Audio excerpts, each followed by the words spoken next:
Guys, so ayan, nakabaklas na naman yung panggilid ni YTX. Ito siya. Ayan.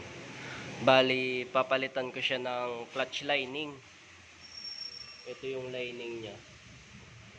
Pero pag tinignan nyo dito, tas pag kinapa nyo, sobrang kapal pa ng lining niya. At saka, hindi na to stock eh.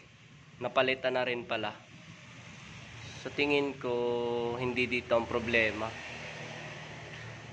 Pag pinisil ko naman kasi yung clutch spring niya, medyo malambot na, kaya feeling ko dahil sa clutch spring ata, hindi niya na naiipit masyado to. Pero hindi ako sigurado Papalitan ko na lang din ng lining. Bali, inaantay ko lang to deliver na ngayon eh. Tapos ito pa isa kong problema. Ayan.